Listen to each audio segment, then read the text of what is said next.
기도하시겠습니다. 하나님 아버지, 주님 품에 안겨서 참된 위로를 받기를 간절히 원합니다. 저희 마음에 주님께서 말씀해 주시고 하나님께 피하고 하나님께 의지하여 주님을 피난처로 삼는 것이 얼마나 귀한 것인지 오늘 또 시편 말씀을 보며 깨닫게 되는 귀한 시간 되게 인도하여 주셔서 제 마음 문을 주님께 열어놓기를 간절히 바라옵고 감사드리며 예수 그리스도 이름으로 기도합나이다. 아멘. 오늘 말씀은 시편 11편 말씀입니다. 시편 11편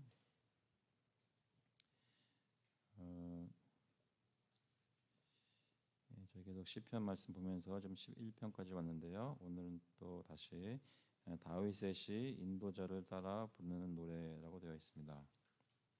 짧은 시인데 교독하겠습니다. 1절부터 제가 읽겠습니다.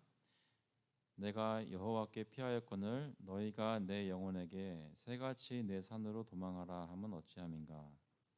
악인이 활을 당기고 화살을 시위에 먹이며 마음이 바른 자를 어두운 데서 소리하는도다. 터가 무너지면 의인이 무엇을 하랴. 여호와께서는 그의 성전에 계시고 여호와의 보좌는 하늘에 있으며 그의 눈이 인생을 통촉하시고 그의 안목이 그를 감찰하시는도다. 여호와는 의인을 감찰하시고 악인과 폭력을 좋아하는 자를 마음에 미워하시도다. 악인에게 그물을 던지시리니 불과 이왕과 태우는 바람이 그들의 잔의 소득이 되리로다. 같이 읽겠습니다. 여호와는 의로우사 의로운 일을 좋아하시나니 정직한 자는 그의 얼굴을 배우리로다. 아멘. 오늘은 다시 다윗의 시인데요. 인도자를 따라 부르는 노래라고 되어 있는데 이 배경은 아마도 사람들은 내 영혼에게 새같이 내 산으로 도망하라라고 하는 것을 보았을 때 다윗이 도망 다녔던 때가 특히 그 압살롬에게서 도망갔던 때가 있었고 사울에게서 도망갔을 때가 있는데 아마 다윗이 사울에게서 쫓기고 있을 때가 아닌가 생각을 하게 됩니다. 그 표현을 보시면 사무엘상 26장 20절 말씀 한번 보시면요. 사무엘상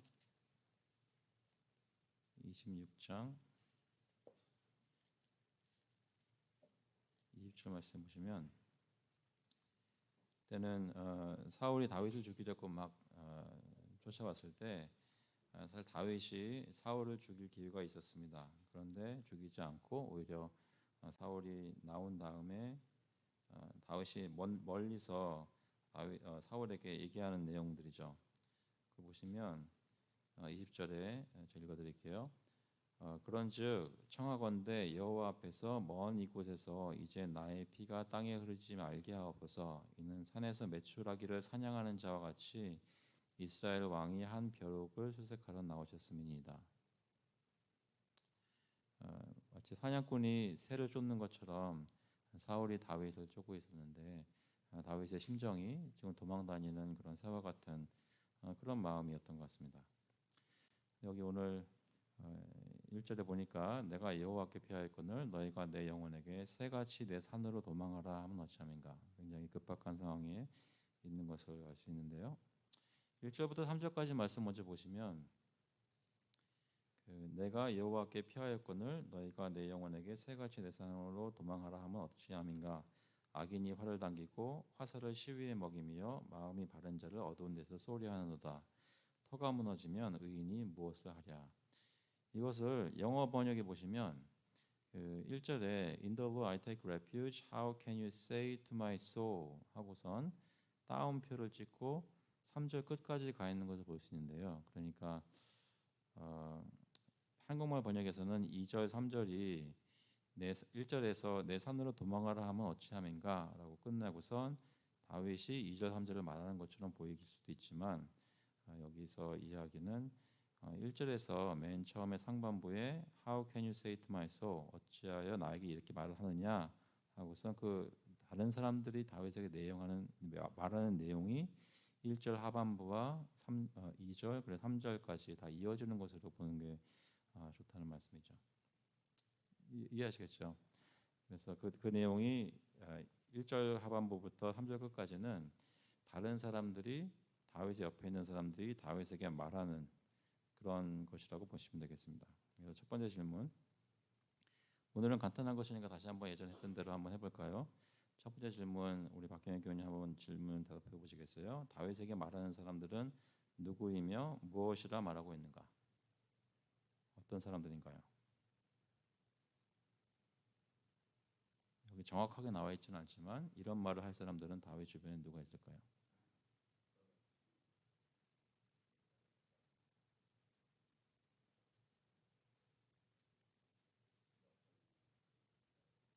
다윗과 같이 함께 도망 다니거나 같이 있었던 다윗 대적이 아니라 아마도 다윗 편에 서서 다윗을 위하는 마음으로 말했던 사람들이겠죠.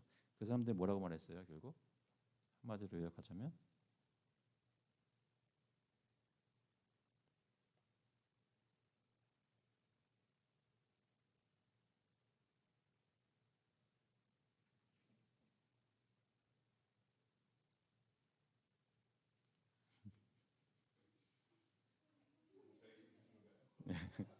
뭐라고 말하는 걸까요? 2절, 1절, 2절, 3절 내용인데 근데 이거를 요약해서 말하자 한마디로 뭐라 그러는 거예요? 친구가 옆에서 다윗이 위험하니까 뭐라고 하는 거예요?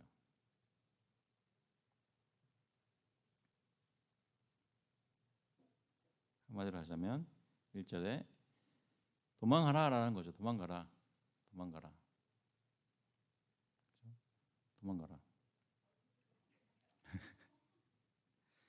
사실 그렇죠. 산으로 도망했는데 사울을 쫓아왔잖아요. 근데 도망하라라는 얼마나 지금 가만히 있으면 잡혀 죽을 거니까 도망하라. 내 목숨을 멀리 도망가서 구해라. 이런 얘기죠. 그럼 두 번째 질문에 다윗에게 도망하라는 이유가 무엇인가? 박명규 어떻게 생각하세요? 다윗에게 도망하라는 이유가 무엇인가? 구하기 위해서 목숨을 구하라. 다윗을 위하는 사람이니까 그런 말을 하겠죠. 다윗을 위하지 않는 사람이라면 그런 말도 안 하겠죠 사실. 다윗이 죽든 말도 무슨 상관이에요. 그런데 정말로 사랑하고 위하니까 그런 말을 하겠죠. 다윗을 위협하는 상황 구체적으로 어떻게 묘사되고 있는가? 이 친구가 또는 다윗의 편에 있는 사람이 말하는 것은 다윗의 상황을 이렇게 설명합니다. 너희가 내 영혼에게 내 산으로 도망하라 하면 새같이 내 산으로 도망하라 하면 어찌함인가? 새를 잡으려고 해보신 적이 있으신가요? 참새 잡으려고 예전에 혹시 해보신 적이 있으신지 모르겠습니다. 근데 새는 뭐 당연히 도망가겠죠. 날갯짓하면서 날아가 버리겠죠. 새를 잡는 것은 그토록 어려울 텐데 그러니까 아무도 잡을 수 없을 정도로 빨리 도망가라는 것이죠. 그런데 또 악인이 위협하는 상황을 어떻게 얘기하냐면 새같이 도망가야 되는 이유는 너무나 위험하기 때문에 급박한 상황이기 때문에 2절에 악인이 활을 당기고 화살을 시위에 먹이며 그러니까 이 손가락 하나만 놓으면 바로 화살이 다윗을 꿰뚫을 수 있는 그런 상황인 것입니다. 그래서 근데 그 화살을 어디서 쏘냐면 마음이 바른 자를 어두운 데서 쏘리 하는도다. 다윗은 의인이라고 생각할 수 있지만 의인은 밝은 데 있는데 사울은 악인은 어두운 데서 아무도 모르게 갑자기 그 의인을 덮치려고 하는 것이죠. 근데 3절에 보시면 여기 이 부분이 사실은 여기 다윗에게 말하는 사람의 말 내용 중에 가장 어떻게 보면 이렇기 때문에 내가 도망해야 된다라는 것인데 3절 같이 한번 읽어보겠습니다. 터가 무너지면 의인이 무엇을 하랴? 터가 무너지면 의인이 무엇을 하랴? 이게 어떤 뜻일까요? 터가 무너지면 의인이 무엇을 하랴? 다윗을 위하는 사람들이 생각할 때 지금 다윗 상황에서 무엇이 무너졌길래 터가 무너졌다고 생각을 얘기를 하는 걸까요?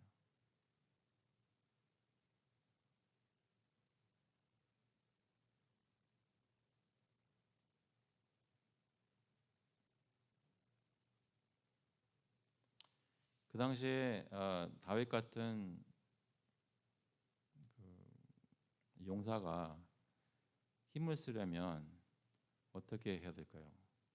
전쟁에 나갔어요. 혼자 싸울 수 있나요? 그럼 누가 있어야 돼요? 군대가 있어야겠죠. 사울하고 다윗하고 1대1로 붙으면 어떻게 될까요? 그 생각해 보셨어요? 사울하고 다윗하고 1대1로 붙었어요. 누가 이길까요? 다윗이 이기겠죠. 다윗 옆에 용맹스러운 군사들과 장수들이 있었나요, 없었나요? 있었죠. 뭐맨 처음에는 혼자서 막 도망다녔지만 점점 그 다윗을 따라다니는 사람들이 많이 생겼죠. 그런데도 다윗은 도망다녔어요. 왜일까요? 사울에게는 누가 있었기 때문에 이스라엘의 온 군대가 있었어요. 사울은 자신 개인 한 사람으로는 그렇게 뭐 아닐지도 몰라도 사울은 이스라엘 왕이고 이스라엘의 온 권세가 다 사울에게 있었어요. 근데 그 사람이 그 왕이 다윗을 죽이려고 했어요. 그러니까 다윗 친구들이 볼 때는 다윗은 터가 무너진 사람입니다. 여러분 사시면서 여러분 주변에 있는 분들이 여러분에게 조언할 때 이제는 포기해라 그런 말 하신 적 없으신가요? 여러분 막 뭘 해보려고 그래요. 그런데 이제는 포기해라. 사업을 막 하는데 어느 시점 가서는 이제는 포기하고 뱅크럽스를 말하는 게 남은 수다 이렇게 얘기할 때는 없나요?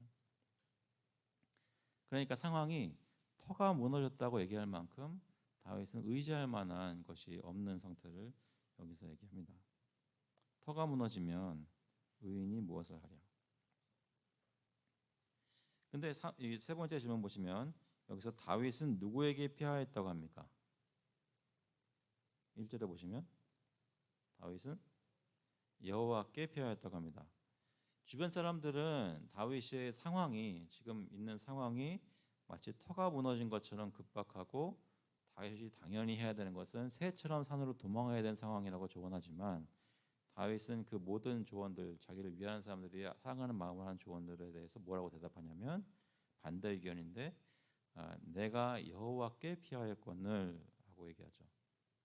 그러니까 다윗 생각 속에는 하나님을 의지하는 자신의 모습은 세상 사람들이 아무리 터가 무너졌고 상황이 급박하고 위험한 상황이라고 해도 여호와께서 함께 하시는 것이 천군 만마가 함께하는 상황보다 더 안전한 상황이라고 생각을 하는 겁니다.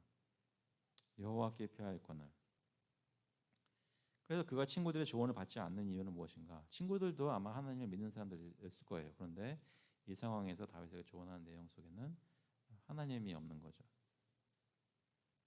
그럼 어디까지라고 무엇이라고까지 얘기하냐면 터가 무너지면 의인이 무엇을 하랴. 그러니까 내가 하나님을 믿고 하나님을 따르는 의인으로서 정절을 지키고 그 믿음을 지킨다고 해서 지금 상황이 이렇게 되는데 그게 무슨 소용이냐? 빨리 도망가라라고 얘기를 하는 것이죠. 물론 다윗은 실제로 도망 다녔습니다. 때로는 어디까지 갔나요? 블레셋 왕 아기스에게로 도망갈 때까지 갔었습니다. 굉장히 급박한 상황에서 여기저기를 돌아다니죠. 그런데도 그 마음 속에는 늘 항상 여호와께 피한다라는 마음이 있었습니다. 하나님께서 그를 한 스텝 한 스텝 인도하시고 정말 위기에 있을 때마다 구해주시는 것을 다윗이 경험하고 또 그 주변 사람들도 시간이 지나면서 그것을 보게 되었습니다. 그래서 4절부터 7절까지 보시면 그 다음 문단이 나오는데 4절부터 같이 한번 읽어보겠습니다. 다시 한번 4절부터 7절까지 읽어보겠습니다. 여호와께서는 그의 성전에 계시고 여호와의 보좌는 하늘에 있으며 그의 눈이 인생을 통촉하시고 그의 안목이 그들을 감찰하시도다. 여호와는 의인을 감찰하시고 악인과 폭력을 좋아하는 자를 마음에 미워하시도다. 악인에게 그물을 던지시리니 불과 이왕과 태우는 바람이 그들의 잔의 소득이 되리로다. 여호와는 의로우사 의로운 일을 좋아하시나니 정직한 자는 그의 얼굴을 배우리로다. 4절부터 말하는 것은 이제 다윗이 1절부터 3절까지는 다윗 옆에 있는 사람이 다윗에게 얘기했지만 4절부터는 다윗이 말하는 것이죠. 다윗이 하나님께 고백하고 옆에 있는 사람들에게 얘기하는 것입니다. 여기 보니까 4절에 보니까 다윗은 그가 처한 상황 속에서 누구를 바라보고 있습니까? 그러니까 여호와께서는 하면서 여호와의 보좌를 노래하면서 그의 눈길이 지금 하늘을 향해 있는 것을 볼 수 있습니다. 하나님이 계신 하늘에 다윗도 바라보고 있다는 것이죠. 하나님으로부터 도움을 청하고 있습니다. 그러면 다윗은 여호와를 바라보고 있는데 여호와 하나님은 누구를 바라보고 계신가요? 네?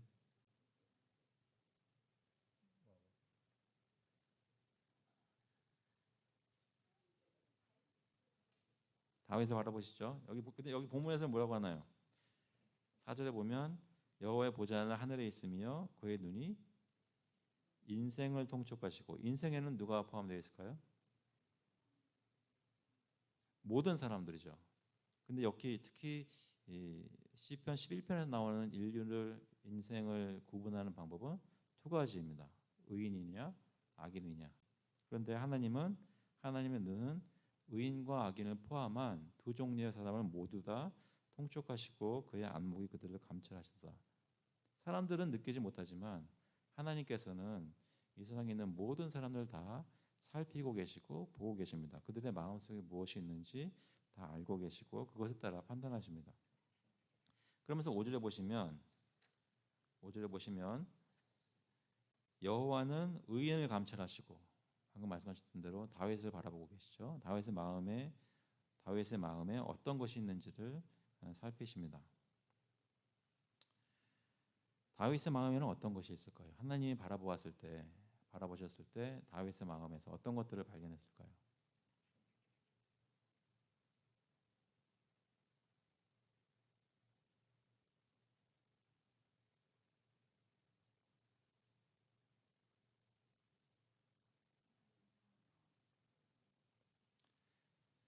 하나님을 향해서 하나님께 피하는, 하나님께 소망을 두는 그런 마음을 바라보셨겠죠.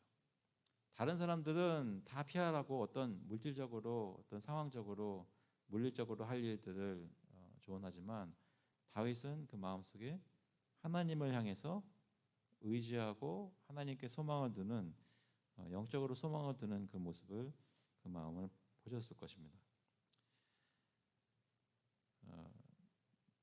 여호와는 의인을 감찰하시고 또 다윗만 바라보신 것이 아니라 악인들도 보았죠. 다윗을 괴롭히고 죽이려고 하는 사울도 알고 계셨습니다. 보시면 악인과 폭력을 좋아하는 자를 살피시는데, 그 악인과 폭력을 좋아하는 자를 마음에 미워하시도다 했습니다. 그러니까 하나님께서는 사울이 하는 일들, 다윗을 쫓는 일들, 이런 것들을 미워하시고 심판하신다는 것이죠. 그 일이 아직까지 다 판결에 따라서 행해지지는 않았지만, 집행되지는 않았지만 하나님께서는 형벌을 악인들에게 준비하고 계십니다. 어떤 사람들이요? 악인과 폭력을 좋아하는 자를 마음에 미워하시도다. 사람이 이 땅에서 다윗이나 주변에 있는 사람들은 다 어떤 마음들을 가지고 상황에 대처하지만 다윗은 하나님을 바라보고 있는데 하나님께서는 땅에 있는 모든 사람들을 다 보시고 그들의 마음에 따라 하나님을 의지하는지 안 하는지에 따라서 그들을 판단하시고 심판하십니다. 그래서 하나님께서는 그 악인과 의인을 어떻게 대하시는가? 악인은 먼저 보시면 6절에 보시면 악인에게 그물을 던지시리니 불과 유황과 태우는 바람이 그들의 잔에 소득이 되리로다. 말씀은 악인에게 하나님께서 심판을 내리시고 악인이 더 이상 의인을 괴롭히지 못하도록 주님께서 조치를 취하실 것이라는 말씀입니다. 그런데 여기 불과 유황과 태우는 바람이라고 얘기했을 때 어떤 것을 의미할까요? 불과 유황과 태우는 바람. 구약에 살던 사람들이라면, 구약 성경을 읽었던 사람이라면 이런 말을 들었을 때 무엇을 연상할까요? 네? 소돔과 고모라죠. 불과 유황 얘기 나오면 하늘에서 불과 유황이 떨어지면서 그 두 도시를 멸망시켰던 것을 아마 기억할 겁니다. 굉장히 풍요롭고 잘 사는 그런 도시들이었던 것 같은데 하나님께서 진노하시고 심판하시니까 그만 흔적도 없이 사라져 버렸습니다. 그 얘기는 지금 다윗을 쫓고 있는 그 사람의 세력, 이 모든 것이 지금은 강성해 보이지만 하나님께서 심판하시면 불과 유황을 내리셔서 더 이상 의인을 괴롭히지 못하도록 주님께서 역사하시려는 것이죠. 악인에게 그물을 던지시리니. 근데 여기 확실하게 나오진 않았지만 악인에게 그렇게 한다고 생각을 하시면 반대로 의인은 어떻게 하실까요?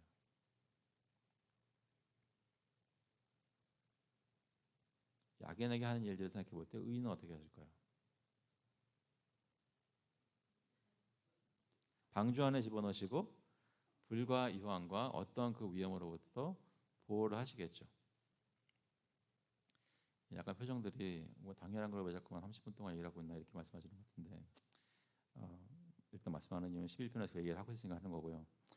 근데 11편에서 하는 말씀을 가만 생각해 보면 저희가 적용하는 것에 갈 텐데 조금 있으면 조심해서 적용해야 되겠지만 이 상황이 지금 굉장히 실제적이라는 것을 생각해 보셨으면 좋겠습니다. 다윗한테는 지금 목숨이 왔다 갔다 하는 상황이고 그리고 그런 상황인데 다윗이 여기서 하나님께 의지하면서 어떤 것들을 안 한다는 것은 다윗을 사랑하는 사람들이 봤을 때는 너무나 고지식하고 말도 안 되는 그런 대처 방법이라는 것이죠. 어떤 사람이 하나님의 얼굴을 배울 것인가? 왜 그런가? 7절 말씀에 보시면 이런 말씀이 있습니다. 여호와는 의로우사 의로운 일을 좋아하시나니 정직한 자는 그의 얼굴을 배우리로다. 여호와는 어떤 일을 좋아하신다고요? 의로운 일을 좋아하시고 누가 그의 얼굴을 배운다고요? 정직한 자가 그의 얼굴을 배우리로다 합니다. 그러면 왜 하나님은 의로운 일을 좋아하시고 정직한 사람들이 그를 만나도록 하시는가? 그 이유는 여호와 하나님께서 의롭기 때문이라는 것이죠. 여기서 잠깐 생각을 하고 복음으로 들어가 보도록 하겠습니다.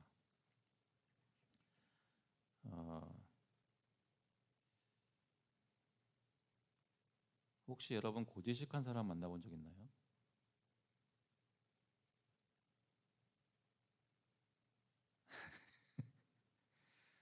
이상주의라고 생각되는 사람 만나본 적 있어요?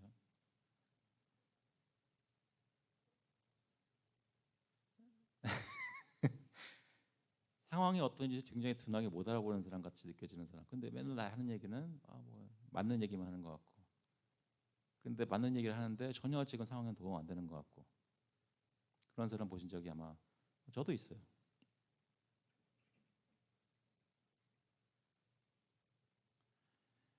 다윗의 상황을 보자면 우리가 다윗의 상황은 아니지만 훨씬 더 급박한 상황이지만 더 급박한 상황이었기 때문에 다윗은 더 친구들의 말을 들었어야 했습니다. 근데 다윗은 물론 도망 다닐 때 도망 다니고 피할 때 피했지만 그의 마음 속에서는 새같이 산으로 도망하지 않으면 내가 죽겠구나 이런 식으로 작용하지 않았다는 것이죠. 왜요? 그의 마음은 여호와께 피하였기 때문에 하나님이 어떻다는 것에 자기의 매일매일 월요일 화요일 하는 일들을 맡겼다는 것입니다. 실제로 아침에 일어나면 내가 오늘 무슨 일을 할 것인가, 사람들 만나서 무슨 말을 할 것인가 이런 것에 대한 근거를 하나님이 어떤 분이라는 것에 근거를 두고 그것 때문에 얘기를 했다는 것이죠. 그래서 하나님이 블레셋 아기송하게 피하도록 허락하시면 가고 하나님이 저 산으로 가서 동굴에 숨어 있으라 그러면 동굴에 숨어 있고 그런 것이 아니면 주변에서 아무리 동굴로 들어가라고 해도 안 들어가는 것이죠. 성경에서 여러 사람들이 등장하지만 다윗만큼 완전하지 않은 사람인데도 불구하고 하나님이 계속해서 그의 마음을 인정했던 사람이 드뭅니다.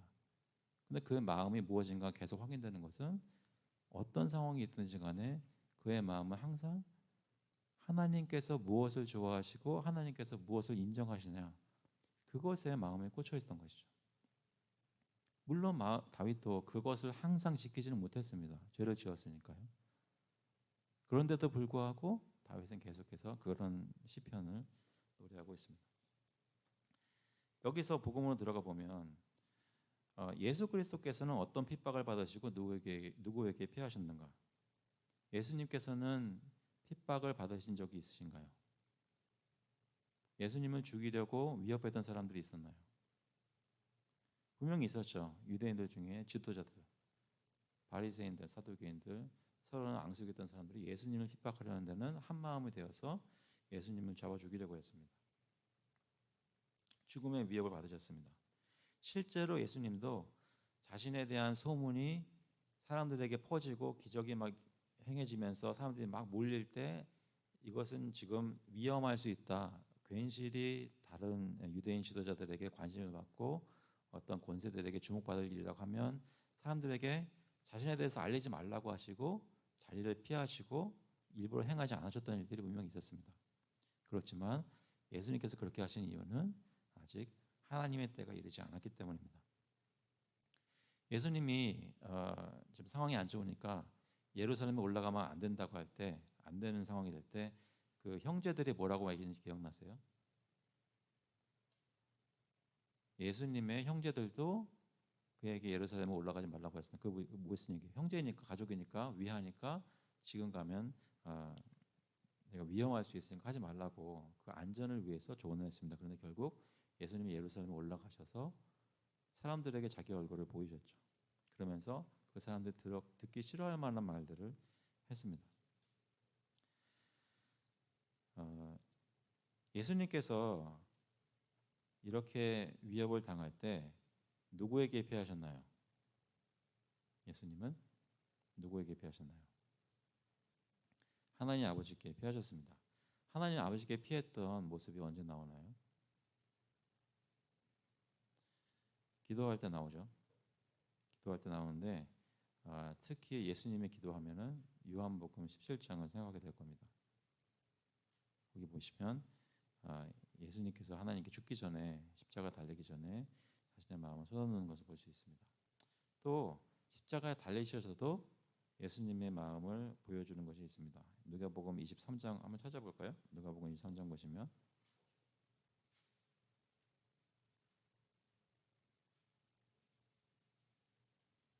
누가복음 23장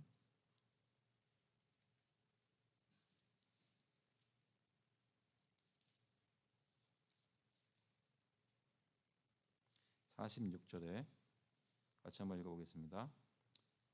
23장 46절 예수께서 큰 소리로 불러 이르시되 아버지 내 영혼을 아버지의 손에 부탁하나이다 하고 이 말씀을 하신 후 숨지시니라. 숨지시기 바로 직전까지 예수님은 자신의 영혼을 아버지의 손에 의탁하였습니다. 다윗이 얘기했던 것처럼 내가 여호와께 피하노니 라고 말하는 것, 그런 고백이 예수님의 마지막 고백이었습니다. 예수님이 만일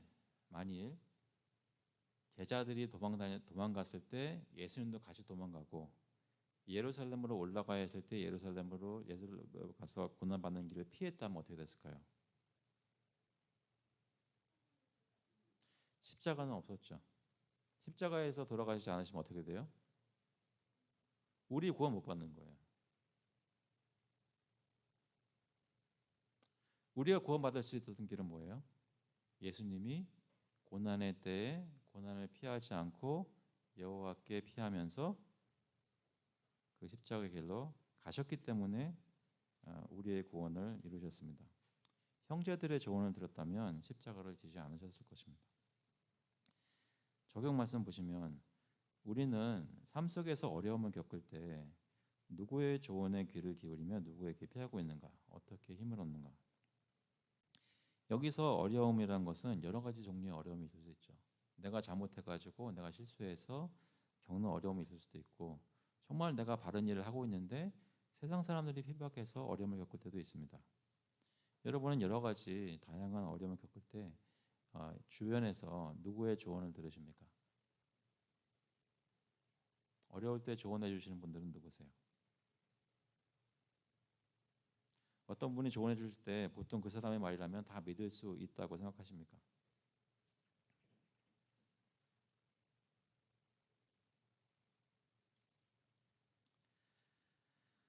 어떻게 힘을 얻나요? 내가 힘들 때 사람들의 조언을 받으면서 힘을 얻을 만한 조언을 받으십니까? 우리 교회 안에서는 여러분이 세상에서 어떤 핍박을 받거나 예수 믿는 것 때문에 힘든데 그런 것들을 이 교회에 있는 사람들과 나누십니까? 그렇게 나눈다면 소그룹에 모여서 온라인이지만 모여가지고 얘기 나눌 때 그런 얘기를 하면 여러분에게 어떤 조언을 해주시나요?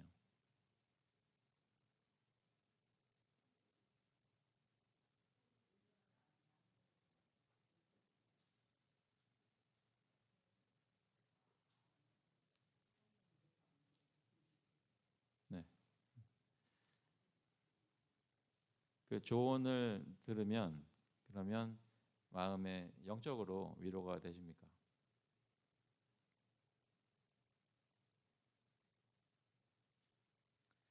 혹시 이런 적은 없으세요? 내가 막 힘들어요.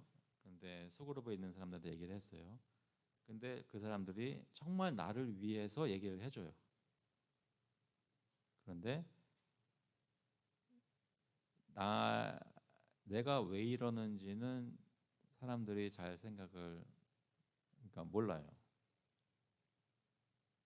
그래서 이분들이 정말 좋은 의도로 강하게 나에게 조언해 주시는데 정작 나에게 위로는 되지 않아요. 그런 경우는 없을까요? 그냥 다윗과 같은 그런 상황이죠.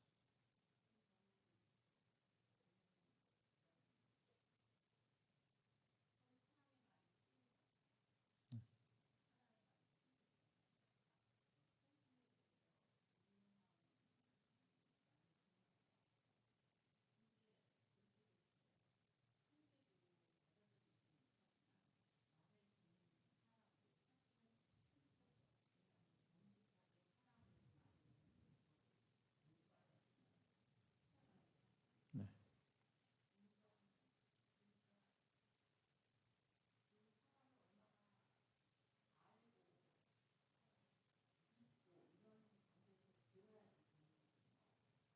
네,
네.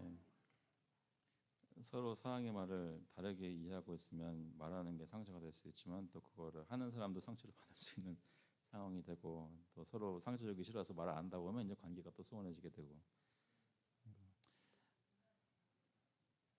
네. 뭐 시편 11편에서 좀 말씀하시니까 교훈을 그 상황에서 받을 수 있는 게 있다면 다윗은 지금 조언을 받고 있는 사람들이 있고 그 사람들 말을 했고 다윗도 그 사람들에게 말을 하고 있다는 거죠. 그래서 지금 상황은 좀 마음의 생각들이 이 정도 간격이 있던 상황에서 시작을 했지만 이 시편을 노래하면서 다윗의 마음을 그들에게 전하고 그들도 이해하면서 좀 더 좁혀졌을 수 있을 것 같습니다.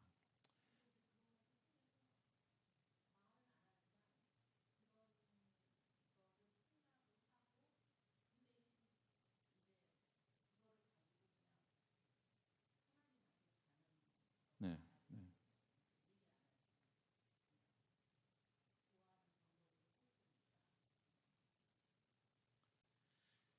그 아까 말씀하셨을 때 말을 하는 것 자체도 굉장히 조심스럽게 한다는 말씀하셨던 것 같은데요. 그때 그것도 참 중요하다고 생각이 드는 게 반대되는 의견이라도 그것을 얘기할 때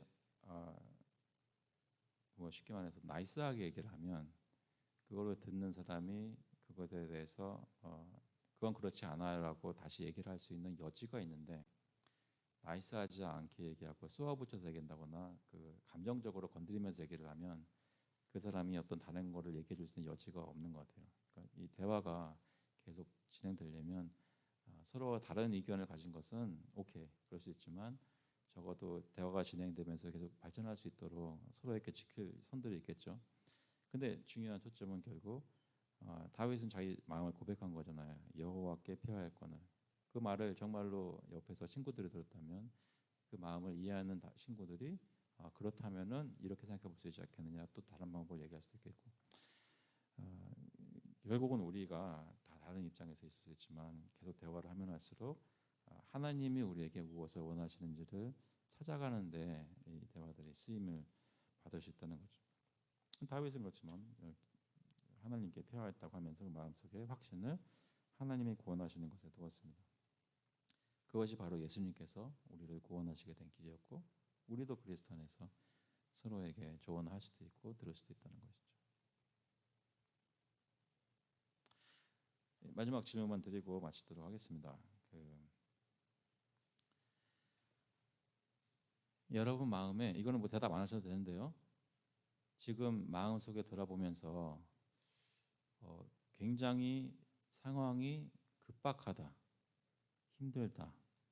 여러분 자신이든 다른 사람이든 지금 어떤 조치가 취해져야 된다. 또는 굉장히 힘들어서 내가 지금 다음 달을 어떻게 살지를 모르겠다. 이런 생각이 드신다면 저희가 시편 11편 같은 것을 읽으면서 어떻게 도움을 받고 위로를 받고 힘을 얻을 수 있을까 묵상해 보았으면 좋겠습니다. 지금 내 상황이 지금 당장 아니더라 하더라도 아마 그런 상황도 많이 지나셨을 텐데 그걸 기억해 보시면서 내 상황이 급박할 때 내가 여호와께 피한다는 것은 무엇을 의미하는가? 예수를 믿는 사람들이 힘든 일을 당했을 때 그게 가정적인 것이든 개인적인 것이든 교회적인 것이든 사회적인 것이든 예수를 믿는 사람이 힘든 일을 당했을 때 여호와께 피한다는 것은 무엇을 의미하는가 묵상을 해보았으면 좋겠습니다. 한번 기도하고 마치겠습니다. 하나님 아버지, 다윗이 구약에서 위대한 왕이고 그가 이스라엘이라는 나라를 통치하고 사람들이 평안하게 살고 하나님께서 그를 통해 엄청난 일들을 하셨지만 그도 한때는 목숨이 위태로울 지경에 처해서 도망다니고 언제 죽을지 모르는 그런 위협 속에 살았던 것을 다시 한번 기억해 봅니다. 그때 다윗의 마음이 어디가 있었는지 여호와께 피하였다고 하는 말씀을 들으며 저희 자신을 다시 한번 돌아봅니다. 우리 가운데 오셔서 우리를 구원하시기 위해 모든 일을 하셨던 예수님께서는 한순간도 그 마음이 하나님께 있지 않았던 적이 없는데 우리의 마음은 어떤지 혹시 살면서 힘든 일을 당할 때 우리가 다른 것을 의지하는지 아니면 여호와께 피하였기 때문에 우리의 터는 절대로 무너지지 않는다는 마음을 가지고 살고 있는지 다시 한번 돌아보게 하시고 소망을 주님께 둘 수 있도록 인도하여 주시옵소서. 오늘 시간 주신 것 감사드리옵고 예수 그리스도의 이름으로 기도합나이다. 아멘. 11시에 예배드리겠습니다.